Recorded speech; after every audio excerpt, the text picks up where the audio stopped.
So when you look at this, natural metabolism in your body is always tending the extracellular fluid towards acidity.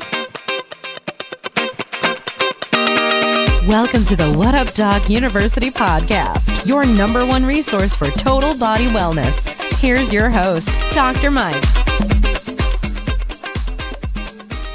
All right, welcome to today's podcast, all about pH. And we're going to talk how it affects your body and all of that stuff. And there's been a lot of topics surrounding pH and alkalizing your body. And there's been a growing trend around alkalizing your body and people being very interested in this topic. And in this podcast, what we're going to go over very, very briefly, and I emphasize the word briefly because there's so much to know about this intricate chemistry, especially when you start getting into cellular biology, about pH. So we're going to touch a little bit about some of the aspects of pH. What is pH? You're going to learn about what the effects it has on cellular function, and then how the body naturally will balance out its pH, because it does that naturally, believe it or not. And then what happens when the pH in your body goes out of balance? And then what are some of the best ways, the tips that I use every day in practice and also for myself to keep my pH balance and keep my patient's pH balance? So that's what we're going to go over today in today's podcast.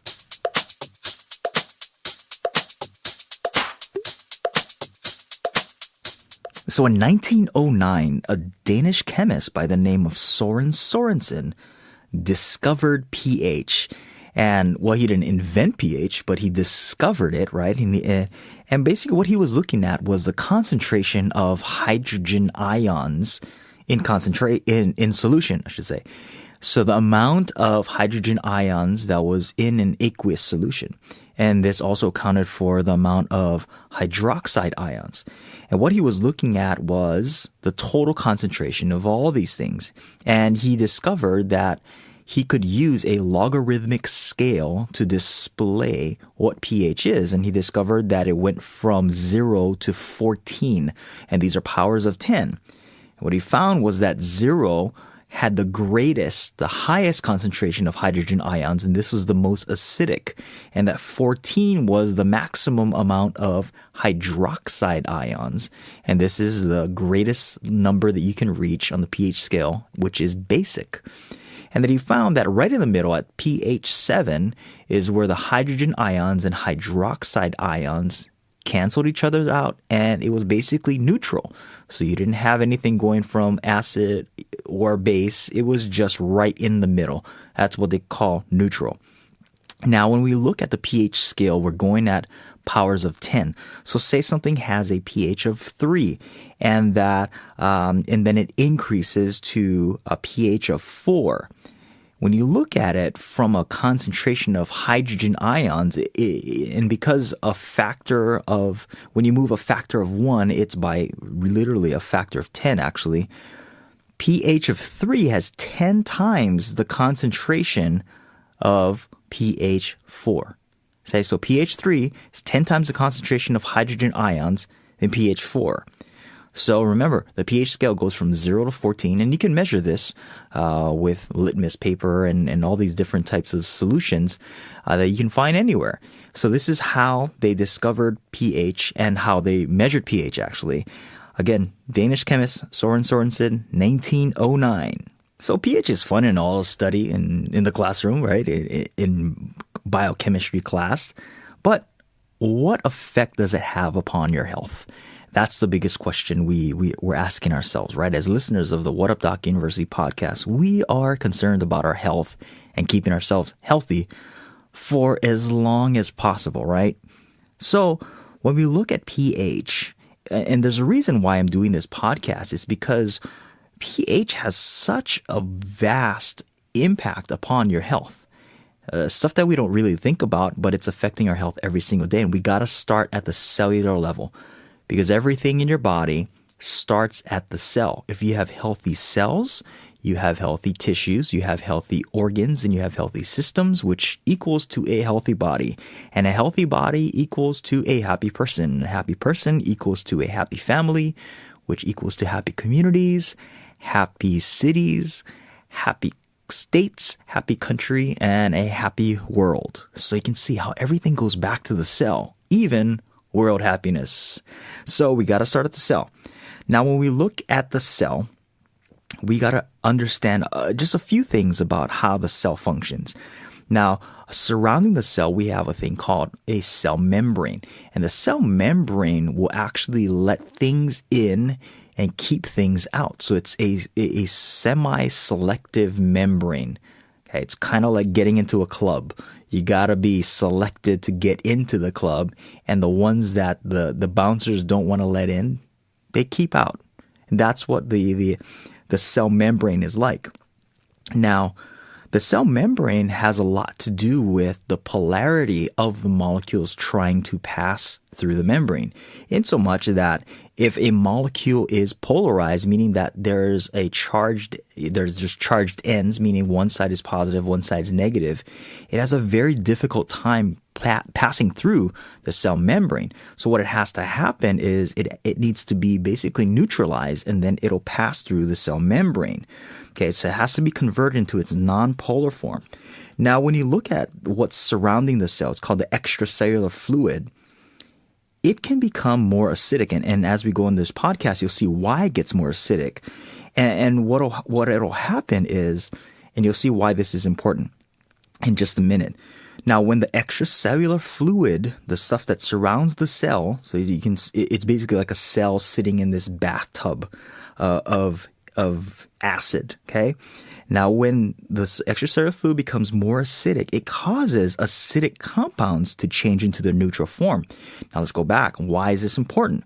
Well, if you have an acid compound that becomes neutralized, now it can pass through the cell membrane easier. Now, here's what happens. That acidic compound will now pass through the cell membrane because it's been neutralized, remember? It was neutralized in the extracellular fluid. And then when it gets within the cell, it will lose a proton and will turn back to its acidic form. And then when it turns back into its acidic form, it'll create some type of biological function. So it may cause the cell to do something that it's not necessarily meant to be doing, or you want it to be doing. Now, this is the way that most of the pharmaceutical drugs work, is that they are neutralized in the extracellular fluid. It passes through, and then it has some type of pharmacological response on the cell. Sometimes you want this to happen. But what happens when you have stuff like toxins? Now, go back to episodes 1 and 2 where I talk about toxins in the environment. When this crosses that cell membrane and starts causing the cells to produce different things that's not supposed to be happening, we got problems, right? The cell's not supposed to be doing those things, but it is because the toxins got into the cell. Now, all this is happening because the extracellular fluid is acidic. Okay. Now let's dive a little bit deeper into cellular function, right? And you're going to understand why this is important. Now, we need to step back even further. We're going to take a look at how your body generates energy and why we eat food, right? So the whole reason why we eat food, other than it tasting good and making us feel happy, is to get energy, right? You got to get to the notion of you need to eat to live, not live to eat. And we're going to talk more about this as we go in the different podcasts. You guys are going to see the importance of our diet and how that really affects our body. Not just a theoretical Hallmark card saying you got to eat good because you are what you eat kind of stuff. You're going to actually learn why. And we're going to start with this right now. So you eat food, right? Cheeseburger or whatever. Actually, you shouldn't be eating cheeseburgers, guys. A cucumber. Let's start with a cucumber, right? So you eat that food, and that food has stored potential energy in it. Okay, so plants absorb the energy from the sun and they store it within its cells, within the molecules and the atoms, specifically the bonds of these atoms, okay? Now, what happens is you eat the food, your body needs to digest the food and break it down into its smallest usable components. And then this is called macronutrients or micronutrients. The macronutrients being fats, proteins, carbohydrates. And the micronutrients is your vitamins, minerals, enzymes, trace minerals, all those things, right? This is basically, what you got to look at it is you're taking a house, right? And you want to build a new house. So you disassemble that old house. You take apart everything and you get all the wood from the flooring, the walls. Those would be considered your macronutrients. And then your micronutrients is kind of like the screws in the wall or the nails, the little things that hold everything together and make everything possible. So your body breaks all that down. Essentially, it'll get into the cell, right? And what the cell will do is the cell's basic unit that it starts utilizing to make energy is sugar. So whether it's a fat, protein, or carbohydrate, it'll eventually turn into a usable form of sugar, most likely in the form of glucose, right? And then the cell will break that down. Okay. What happens is within the cell, it starts this first process. It's called glycolysis. It's a fancy word for breaking down the sugar and extracting the stored energy within that sugar. Now, what happens in this process of glycolysis is the first reaction is in the absence of oxygen. So within this reaction of glycolysis, a couple of things happen. One, you produce energy in the form of ATP, and we'll get to that in a little bit. You produce ATP, but in the meantime, you produce waste products. So just like anything else in life, when you produce something, some waste product has to be produced in the meantime. Okay, so step one is it goes through glycolysis in the absence of oxygen, and that will produce things like lactic acid. Okay. Now, if there is enough oxygen present, then the end compound of glycolysis is this thing called pyruvate. Now, if there's no oxygen, that pyruvate will turn into lactic acid, or if there is oxygen, pyruvate will turn into acetyl-CoA. Okay, acetyl-CoA then gets dumped into the powerhouse of the cell. And the powerhouse of the cell is called the mitochondria. The mitochondria will now take that acetyl-CoA, will run it through its energy factory, okay, and it'll put it through the first cycle within the mitochondria called the citric acid cycle. And within the citric acid cycle, more ATP will be produced. And as you produce more ATP, what happens? You produce more waste product. Now, the primary waste product that's being produced at this time is carbon dioxide. So within the cell is trying to get rid of this carbon dioxide. Now, within the mitochondria, after the citric acid cycle, it'll move into the electron transport chain. The electron transport chain will now take the rest of the stuff and transmute it into more ATP. And as you produce more ATP, what happens? You produce more carbon dioxide. So let's step back. You had glycolysis, remember? Glycolysis will produce ATP, but it'll also produce waste products, lactic acid. And inside the mitochondria, the citric acid cycle, you have the electron transport chain. That'll produce ATP, but it'll also produce carbon dioxide.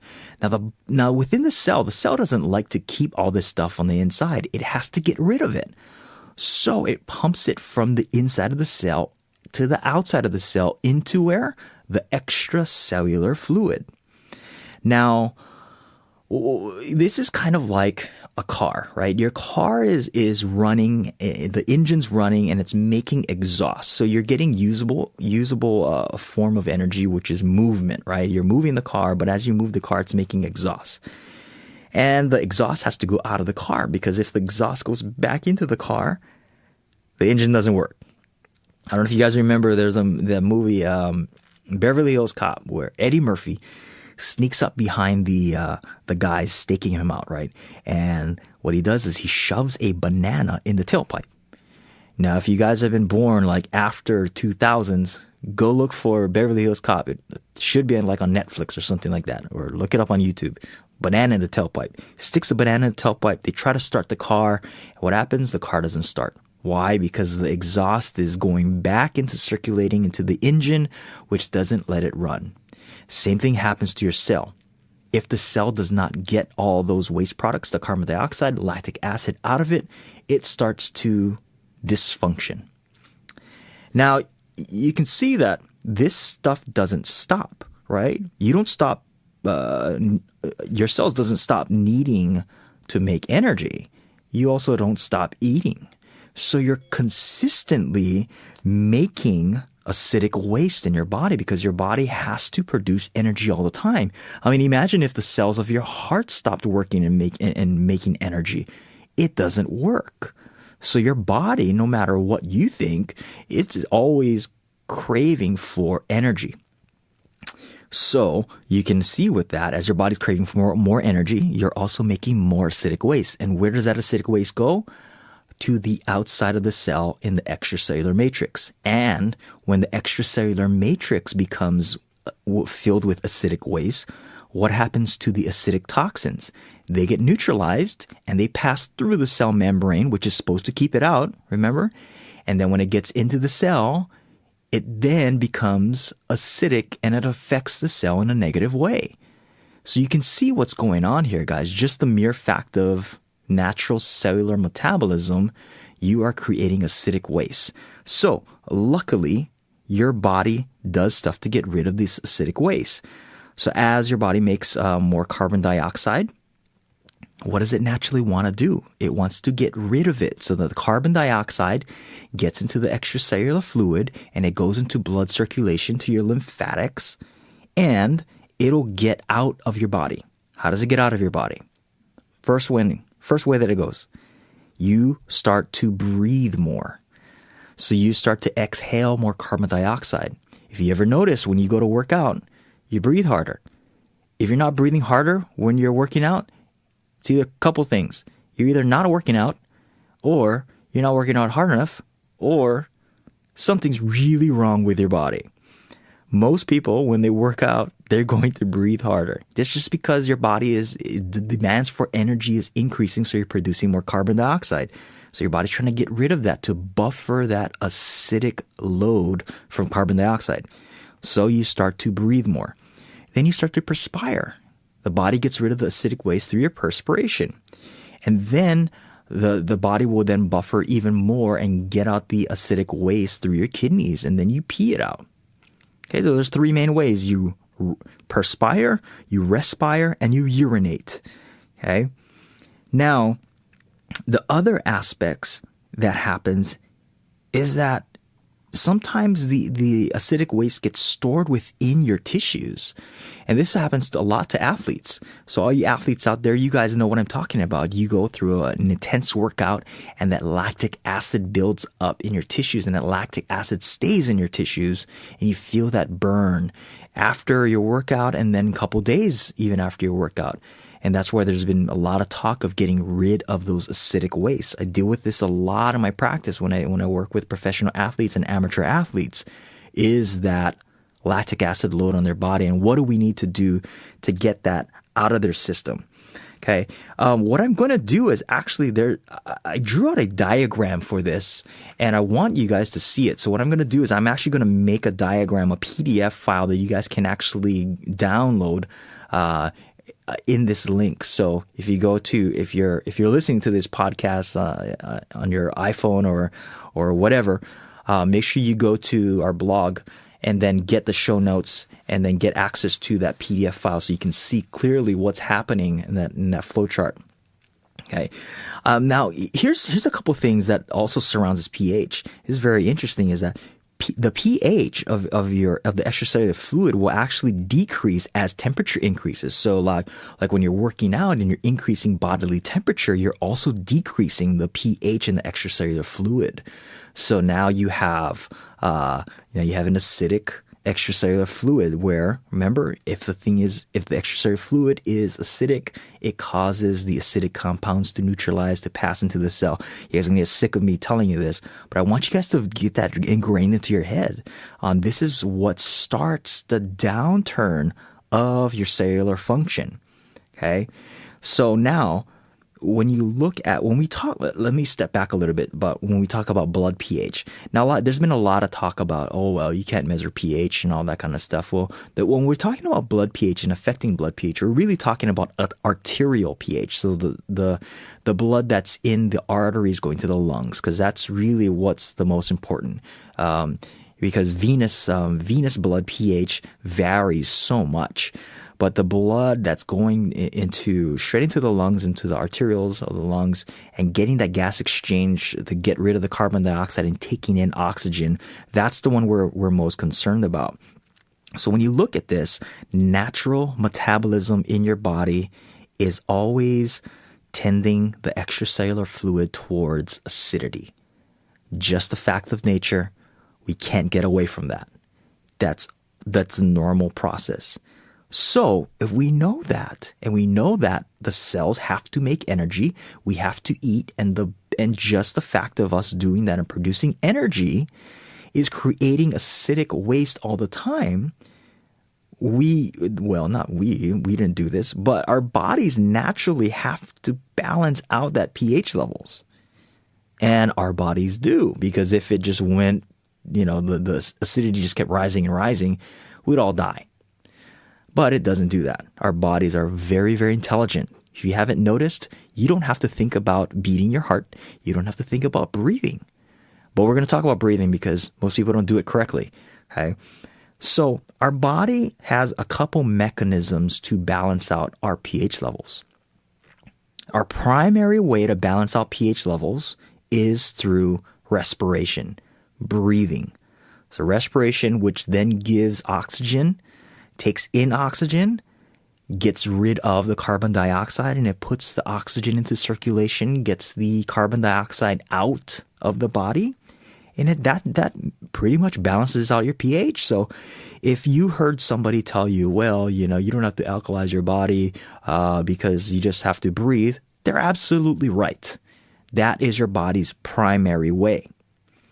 Now, the secondary way, if you're not getting in enough oxygen and getting out enough carbon dioxide, is your body turns towards alkaline minerals. And the main minerals that your body always turns to are 4 main alkaline minerals: sodium, potassium, calcium, and magnesium. Those are 4 main alkaline minerals. Now, this should come from your diet. This is what, when we were hunter-gatherers, this is what we ate. We ate real food, stuff that grew out of the ground and, on trees, stuff that most people are not eating today. And what did these things contain? Sodium, potassium, calcium, and magnesium. These alkaline minerals would help buffer all of the extra acidic waste that your respiration was not keeping up with. Now, in our modern day and age, we've encountered more acidic waste. Stressors, right? Taxes, relationships, you name it. Financial stressors, whatever. Anything becomes a stress, and it puts an extra acidic load, because what does stress do? It increases your metabolic rate, which increases acidic load on your system. So your body then turns towards the alkaline reserves. The alkaline reserves are your bones, your teeth, your muscles. So we see a sharp increase in, possibly osteoporosis. This is not the only cause of osteoporosis. I don't want everybody coming back to me and saying, well, what about vitamin D and milk intake? And we'll have other podcasts that'll talk about that. But your body stores the alkaline minerals in the bones, muscles, and teeth. So your body will then take, and again, this is pretty much the last resort for your body. So it's exhausted respiration, it's exhausted the alkaline minerals that you're supposed to be getting from your diet, and it's going towards your savings account. This is where your body is depositing it in that little safety deposit box known as your bones, muscles, and teeth. Okay? So this is how your body naturally has to balance out pH. Now, let's look at what happens to your body when you've exhausted these resources and your body cannot keep up with the acidic load that your cells are going through. Because remember, your cells are not going to stop. they're not going to stop working. If they stop working, you stop working. Okay? So there was a great article that was published in the Journal of Leukocyte Biology, and it was looking at the effects of pH in the extracellular fluid and its effect upon the immune system and the immune response. Okay, this has come from the Journal of Leukocyte Biology, April 2001. I'll have a link to this in the show notes. Okay, this is what they found. They found diminished transport across the cell membrane, diminished enzymatic activity within the cell, diminished protein and DNA synthesis. So basically, the cell's not working anymore. All right, and when we look at the diminished transport across the cell membrane, it's blocking out the stuff that's supposed to get in, but the stuff that's not supposed to get in is getting in. So the bouncer at the front door is looking at it and letting all the people into the club that's not supposed to be getting into the club. That's a bad thing, guys.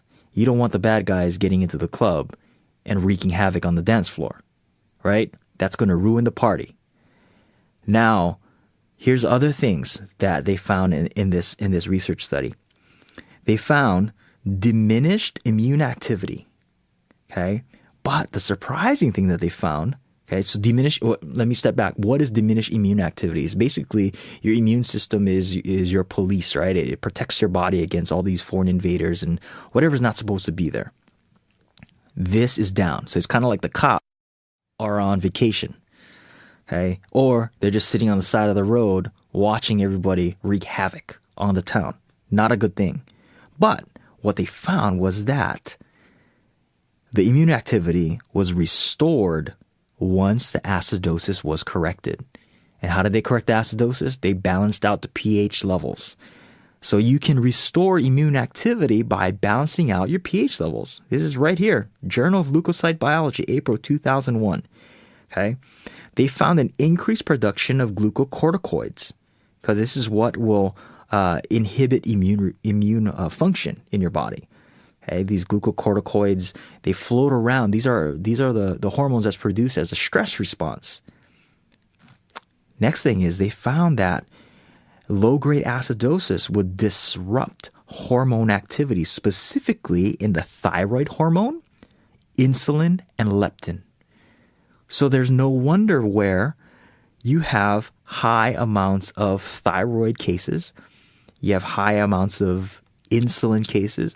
All this is known as obesity, or what Dr. Mark Hyman calls diabesity, or a combination of diabetes and obesity. This is what's happening. This is what they found in the study. You have low-grade acidosis causing diminished immune activity and disrupting hormonal activity specifically for the thyroid and insulin. What else do we need to say, guys? How important is balancing out your pH levels? This is what the science is showing us. Here's what the International Journal of Inflammation, May 2013, this is what they wrote. They said metabolic acidosis most common abnormality in patients is suffering from serious diseases. So basically what they're saying is that whenever they had a patient that was suffering from a serious disease, they always found metabolic acidosis. So they looked at all these patients and the commonality behind, regardless of their disease, their chronic disease, whatever name they had, one thing they had in common was metabolic acidosis.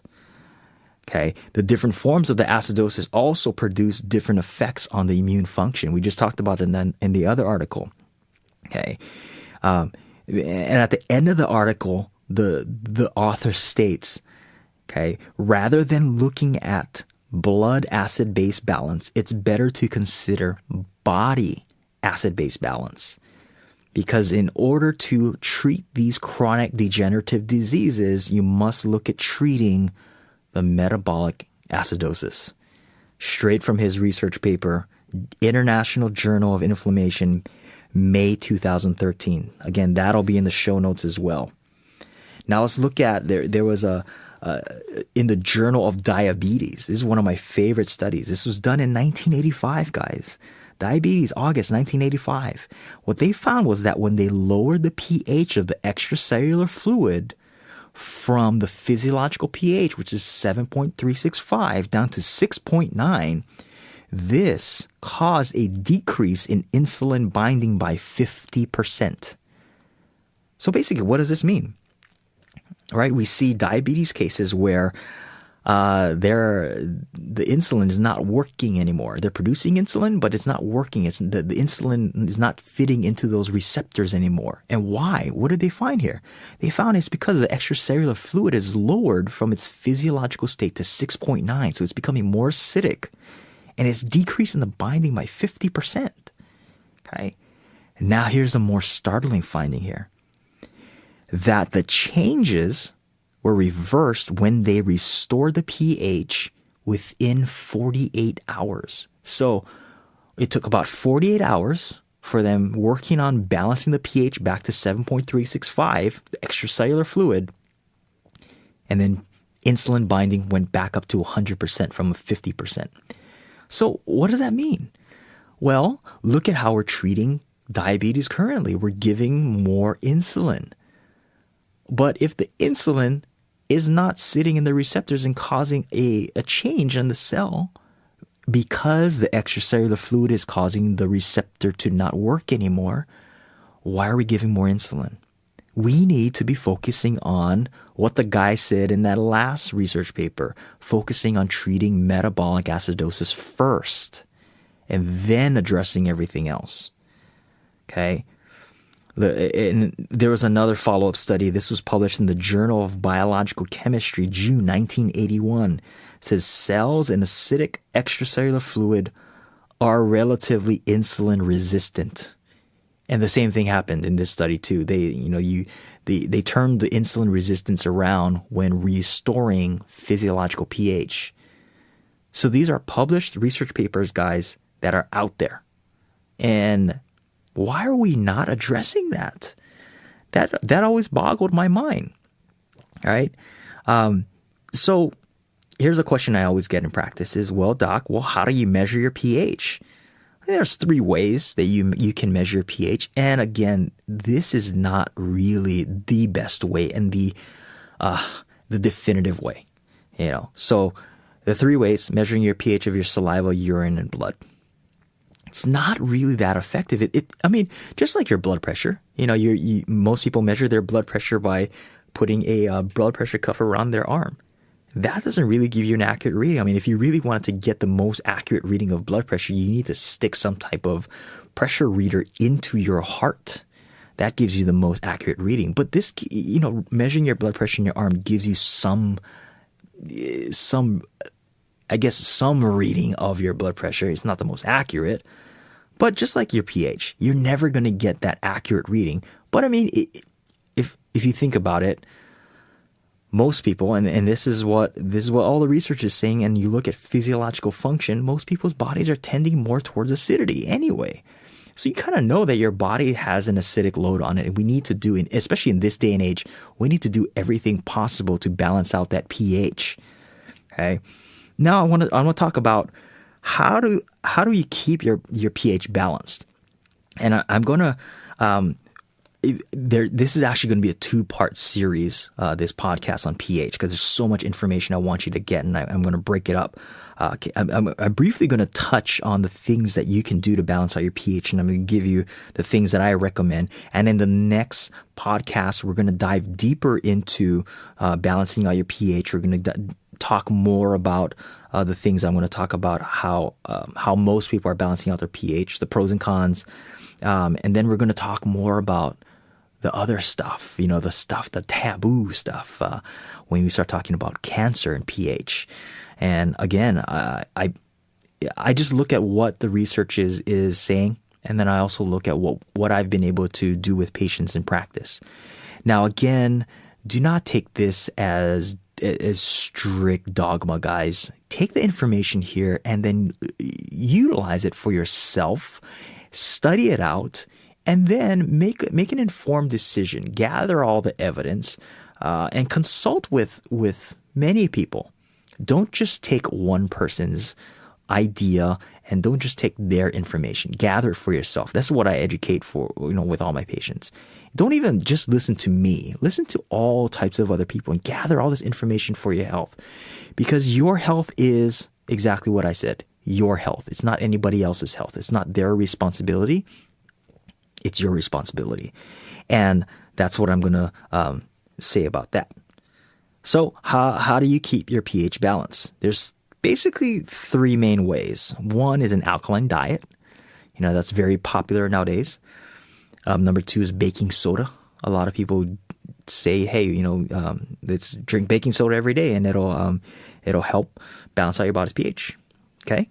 And then one of the biggest ones that people talk about is ionized alkaline water.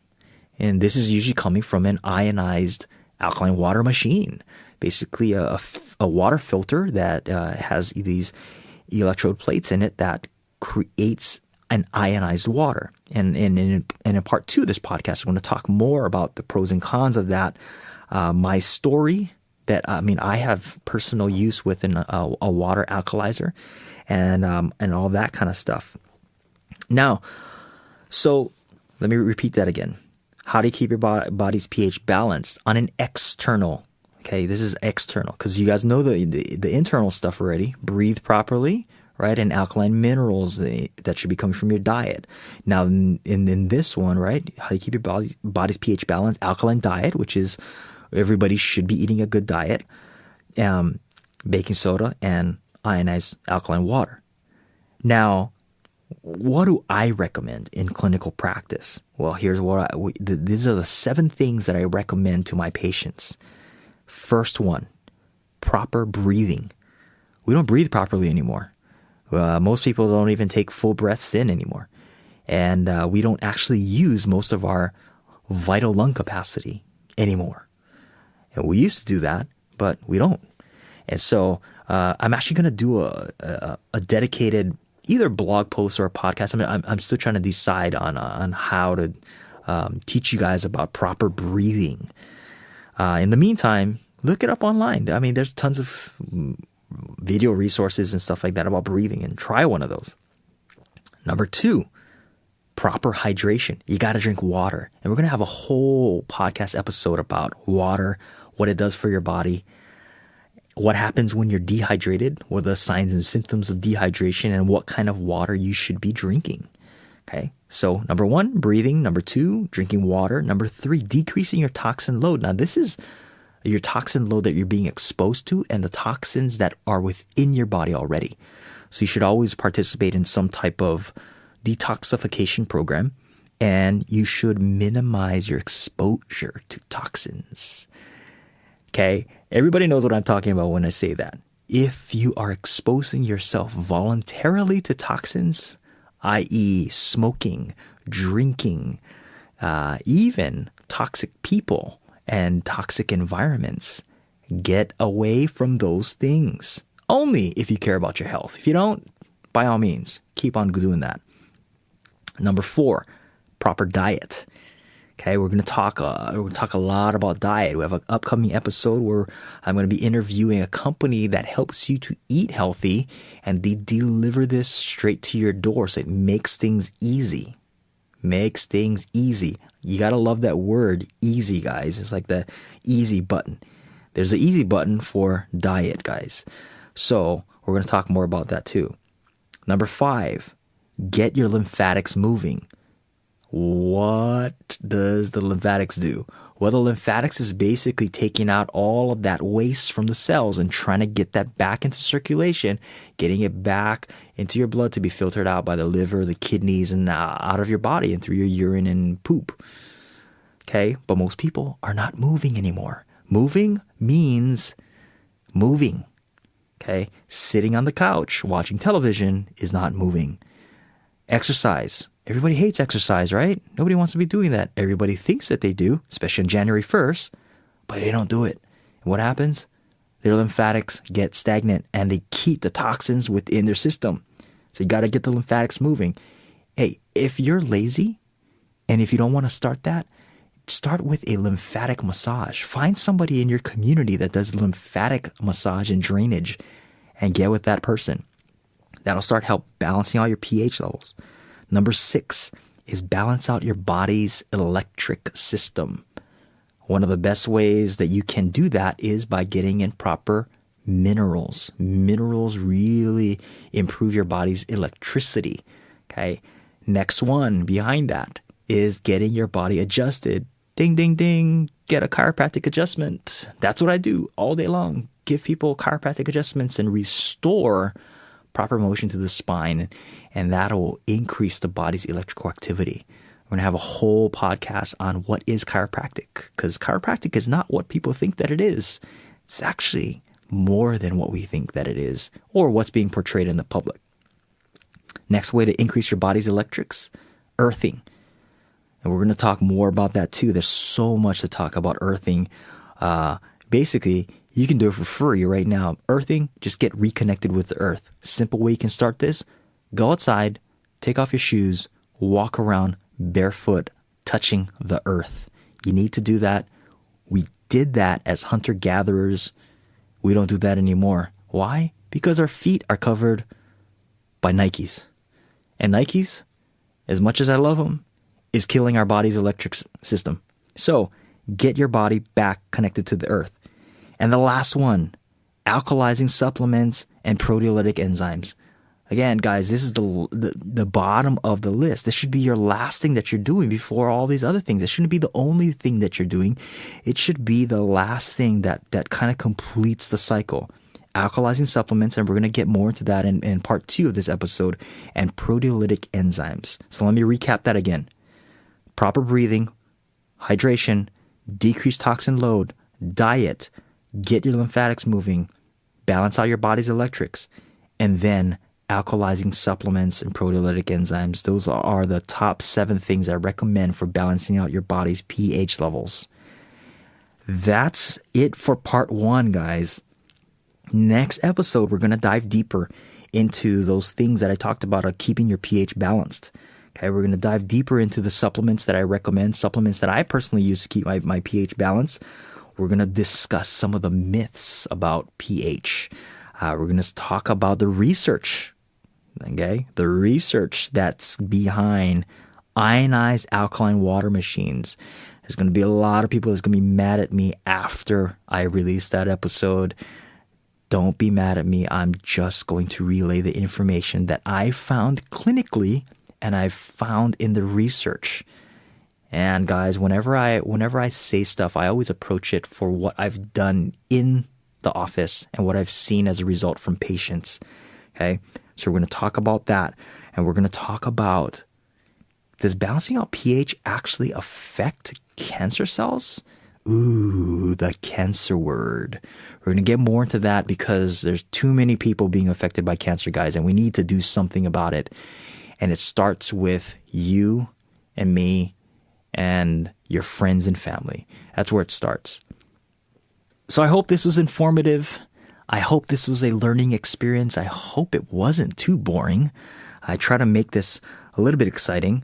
So let me recap what we talked about, guys. Okay. So pH is the measure of the hydrogen ion concentration in an aqueous solution, right? We go from a pH scale of 0 to 14. Now, every single cell in your body is producing acidic waste because it has to produce energy. And the mere fact of producing energy makes these acidic waste in the extracellular fluid. That starts to create an acidic body. But your body balances that out naturally, right? First through breathing, then through alkaline minerals that's supposed to be coming from your diet, and then it moves to the alkaline reserves, which is in your muscles, your bones, and your teeth. And what they found in the research was that low-grade acidosis was the cause of all chronic health diseases, and that we need to be addressing low-grade acidosis and balancing that out because it had an effect upon insulin binding on the cells. It has effects on the immune system, inflammation in your body, all kinds of stuff that surrounds cellular activity. You guys learned about how we measure pH. Remember, that's not the exact way to do it. Saliva, urine, and blood. And we learned about the a couple ways that we're doing currently to balance out your pH levels, your alkalizing diet, baking soda, and ionized alkaline water machines.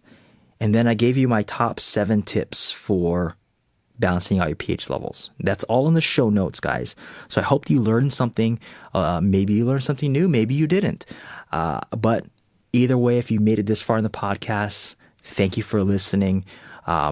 Please go over to our iTunes and review. Give us a review. Give us a 5-star review. Give us, give us some feedback. We love to hear from you guys. And also go to our website, www.whatupdocuniversity.com. And on the homepage, you can actually leave a message. You can, if you wanted to be part of the podcast, leave us a message, and I'll answer your question on the podcast.